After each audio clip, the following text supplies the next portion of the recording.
Assalamu alaikum wa rahmatullah, peace be upon y'all. I hope you're all doing well.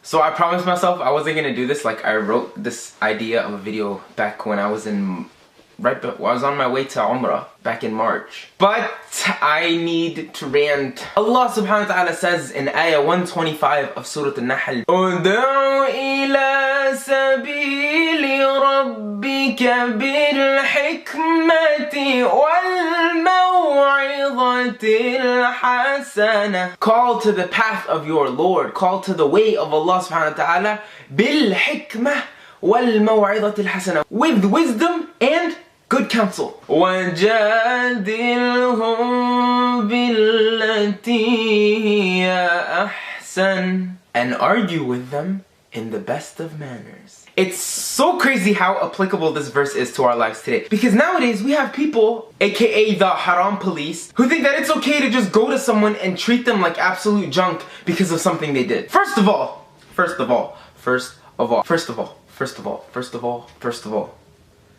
that is not your place. First of all, okay? We've established that. You are not God. You don't judge people. Don't judge people. And I'm not like, oh God, I spilled coffee on my shorts. I'm so like okay, first of all, this is not your place. You are not like, don't put yourself on the level of Allah subhanahu wa ta'ala by judging people. Second of all, do it with, drum roll please.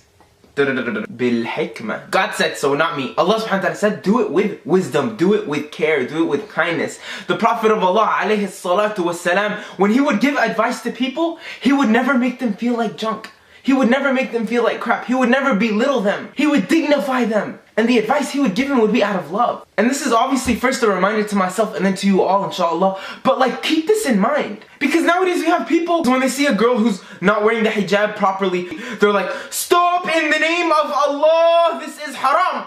A'udhu billah, fear Allah. And in case you didn't know, Islam is the fastest growing religion in the world, and it's also the fastest declining religion in the world. People are leaving Islam. And one of the contributing factors to that is because some of us religious people don't know how to show how amazing it is to actually be religious. The advice that we give people is coming from a place of hate and a place of judgments. Keep in mind that the future of Islam, the future of the deen of Allah subhanahu wa ta'ala is not dependent on your amazing superhero dawah skills. There is an appropriate way to give people advice. If you truly cared about someone's spiritual well-being, you would go up to them and take them to the side, and you wouldn't publicly humiliate them, whether it's on social media or wherever. You would take them to the side and you'll say, hey, I love you so much, wallahi, you're my brother, you're my sister in Islam, and I'm saying this only because I care about you. I'm not perfect, this means no judgment, we all make mistakes, and I just thought I'd give you this friendly reminder that Allah subhanahu wa ta'ala said this, the Prophet sallallahu alaihi wasallam said this, the Sheikh taught us this. That's how you do it. You come from love. You show them that you love them. Please. Don't be one of the reasons that pushes someone away from Allah subhanahu wa ta'ala. You don't want to have that on your shoulders on the day of judgment. Imagine being judged by Allah subhanahu wa ta'ala one day on the day of judgment, and you see that someone went further from Islam and further from Allah subhanahu wa ta'ala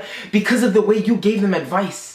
You didn't make Islam look beautiful to them. Don't carry that kind of weight on your shoulders. You can't handle it. Don't allow yourself to be one of the reasons that someone's relationship with Allah subhanahu wa ta'ala is tainted. Because we're indirectly conditioning and fueling this idea that religious people are these bitter people. Like, I've had people comment on my videos or message me saying, I can't be reading Quran because I don't have a beard. First of all, I can't even grow a beard. And second of all, my beard does not represent my spirituality or my relationship with my Creator. And third of all, my relationship with my Creator is between me and Him, not you. Stay out of it. No one asked you for your opinion. Nowadays we feel like our opinions are the most important things in the world, and we're so impressed by our own opinions. Our egos just get inflated because we think that we're these powerful creatures like, whoa, I don't think that's okay. I don't think that's halal. I don't think that's haram. Yeah, I mean, just keep it to yourself. If you cared about the person, give him advice. If you don't, then shush. This is firstly a reminder to myself above everything, and then a reminder to you all, inshallah. None of us are perfect. None of us are free of sin. I ask Allah subhanahu wa ta'ala to purify our intentions, and I ask Allah subhanahu wa ta'ala to make us among those who spread His religion in the best of manners and the best wisdom, as He commanded us to in the Quran. If you got offended by anything I said, wallahi, I did not mean any offense by anything. This is sincere advice from the bottom of my heart. I love you all for the sake of Allah. Assalamu alaikum wa rahmatullahi wa barakatuh.